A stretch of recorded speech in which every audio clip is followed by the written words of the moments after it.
ধেমাজি জিলাৰ চিচিবৰগাঁও বিধানসভা সমষ্টিৰ অন্তৰ্গত চিলাপথাৰ স্থিত দহিপল সাংস্কৃতিক ক্ষেত্ৰত অনুষ্ঠিত সৌদ অসম গোৰ্খা ছাত্ৰ সন্থাৰ অষ্টাদশ দ্বিবাৰ্ষিক কেন্দ্ৰীয় প্ৰতিনিধি সভা আৰু বিশেষ অভিনন্দন অনুষ্ঠান অনুষ্ঠিত কৰা হয়।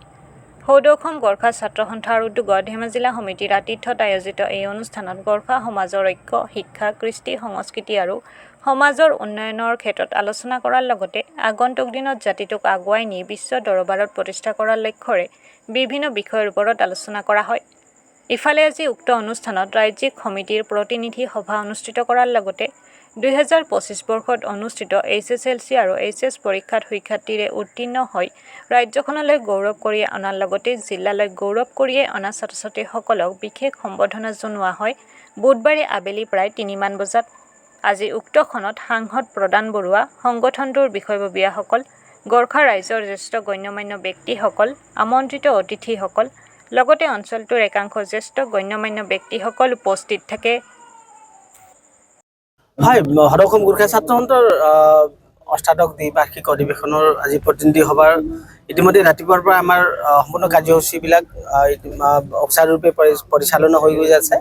এতিয়া আমাৰ অভিনন্দন অনুষ্ঠান হৈ আছে আৰু কিছু সময় পিছতে আমাৰ প্ৰতিনিধি সভা আৰম্ভ হ'ব, অষ্টাদশ প্ৰতিনিধি সভা। এই প্ৰতিনিধি সভা সফলৰূপে ৰূপায়ণ হ'ব বুলি আমি আশাবাদী আছোঁ। প্ৰতিখন অধিৱেশনলৈ যিহেতু ৰাইজে বাট চাই থাকে, নহয় জানো? আপোনালোকে এইবাৰ কি বাৰ্তা দিব নিজৰ জনগোষ্ঠীটোক? চাওক, গোৰ্খা জনগোষ্ঠীৰ একমাত্ৰ ছাত্ৰ সংগঠন সৌদ অসম গোৰ্খা ছাত্ৰ সন্থা। গোৰ্খা ছাত্ৰ সন্থা এটা জনগোষ্ঠীয় ছাত্ৰ সংগঠন হোৱা স্বত্তেও এটা মানে ছাত্ৰ সংগঠনো হয়। লগতে আমাৰ ছাত্ৰ ছাত্ৰীৰ ভৱিষ্যত উজ্জ্বল ভৱিষ্যতৰ কাৰণে আমি বিগত দিনত বহুতো আমি কাম কৰিছোঁ। যিবিলাক আমাৰ প্ৰতিভা থকা আমাৰ যিবিলাক ছাত্ৰ ছাত্ৰী আছে, মেধাসম্পন্ন ছাত্ৰ ছাত্ৰীসকল আছে, মেধাসম্পন্ন ছাত্ৰ ছাত্ৰী আৰ্থিক ৰূপে পৰিবাৰ যদি মানে আৰ্থিক মানে অৱস্থাটো দুৰৱস্থা হোৱাৰ কাৰণে কিছুমান ছাত্ৰ ছাত্ৰী বাদ পৰি যায়। কিছুমান ছাত্ৰ ছাত্ৰী আমাৰ শৈক্ষিক জীৱনটো আধাতে সামৰি চেন্নাই বেংগলোৰত গৈ হাবাথুৰি খোৱা আমি দেখা পাইছোঁ।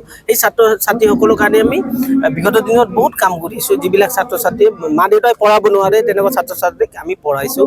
আৰু আমাৰ আজি গোৰ্খা ছাত্ৰ সন্থাৰ প্ৰতিনিধি সভাত বিগত দিনত হৈ যোৱা আমাৰ যিবিলাক কাৰ্যবিলাক সকলো আজি ইয়াত পৰ্যালোচনা হ'ব আৰু আমাৰ যি কাৰ্যকাল আছে সেই কাৰ্যকালৰ ৰণনীতি ইয়াৰ পৰা তৈয়াৰ কৰা হ'ব। ৰণনীতি হিচাপে আগামী দিনত গোৰ্খা জাতিৰ লগতে দেশৰ কাৰণে আমি কি কৰিব পাৰোঁ সেই হিচাপে আজি তিনিচুকীয়াৰ পৰা ধুবুৰীলৈকে আমাৰ 29টা জিলাৰ প্ৰতিনিধি ইতিমধ্যে আহি পাইছে। 700ৰ পৰা 1000 আমাৰ প্ৰতিনিধি আমাৰ উপস্থিত হৈছে আৰু আপোনালোকে কালি গম পাই যাব। আচলতে একাংশই ক'ব খোজে যে বিগত সময়ছোৱাত গোৰ্খা ছাত্ৰ সন্থাই তেনেদৰে জনগোষ্ঠীকৰণৰ কাৰণে কাম কৰিব লাগিছিলে, তেনেধৰণে কৰা হোৱা নাই বুলি একাংশই ক'ব খোজে, কি ক'ব? নাই, এইটোতো কোৱাবিলাকে মুখ বন্ধ কৰিব নোৱাৰি। যিমান কাম কৰিলেও সমালোচনা এটা হৈয়ে থাকে। এটা কথা স্পষ্ট, আমি সমালোচনাৰ পৰা আমি শিক্ষা লওঁ, শিক্ষা লৈ আমি কাম কৰি আগবাঢ়ি যাওঁ। তো সেইকাৰণে মানুহবিলাকে কৈ থাকিব, আমাৰ কাম হয় নিৰন্তৰভাৱে আমি জাতিৰ সেৱা কৰা, দেশৰ সেৱা কৰা, সেই কাম আমি নিৰন্তৰভাৱে আমি কৰি যাম। আপোনালোকৰ জনগোষ্ঠীটোৰ যিটো স্বায়ত্ব শাসন আপোনালোকে দাবী কৰে, নহয় জানো? হয়। আপোনালোকৰ ডেভেলপমেণ্ট কাউন্সিল দি চৰকাৰী ললিপপ দিলে? নিশ্চয় নিশ্চয়, আমাৰ গোৰ্খা ছাত্ৰ সন্থাৰ সকলো